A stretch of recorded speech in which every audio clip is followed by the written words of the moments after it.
It was an important day in the yard. Everyone was busy and excited, making notes and taking photographs. A special visitor had arrived and was now the centre of attention.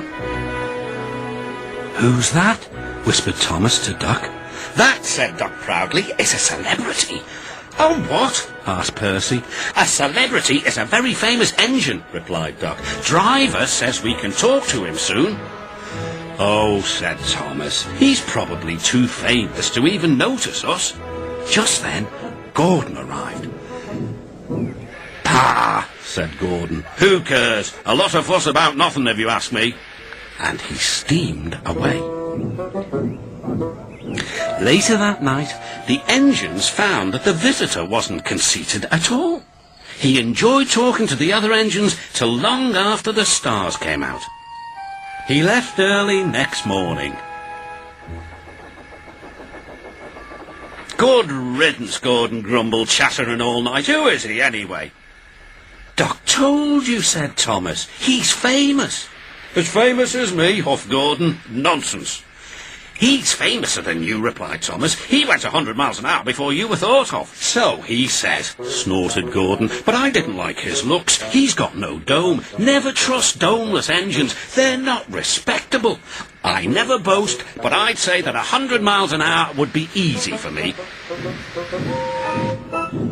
Duck took some trucks to Edward's station. "Hello," called Edward. "That famous engine came through this morning. He whistled to me. Wasn't he kind?" "He's the finest engine in the world," replied Duck. Then he told Edward what Gordon had said. "Take no notice," soothed Edward. "He's just jealous. Look, he's coming now." Gordon's wheels pounded the rails. "He did it, I'll do it. He did it, I'll do it." Gordon's train rocketed past and was gone. "He'll knock himself to bits," chuckled Duck.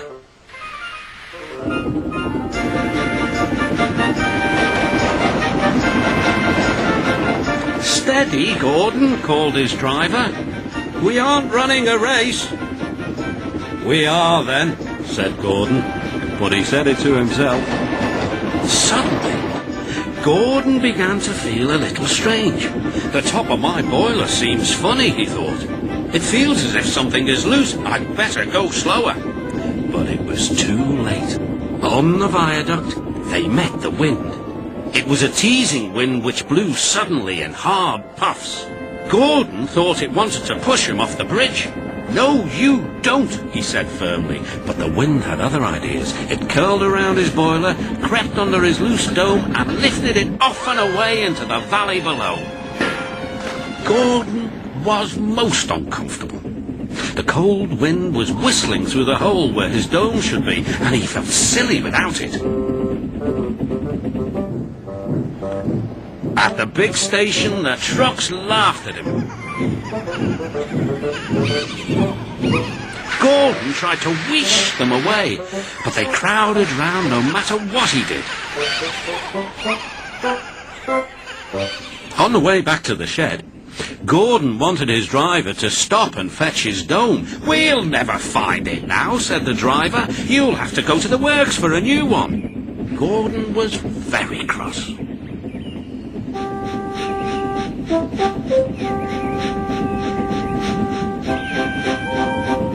"I hope the shed is empty tonight," he huffed to himself.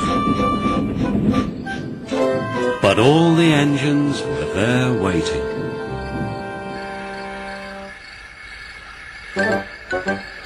"Never trust domeless engines," said a voice from somewhere behind him. "They aren't respectable."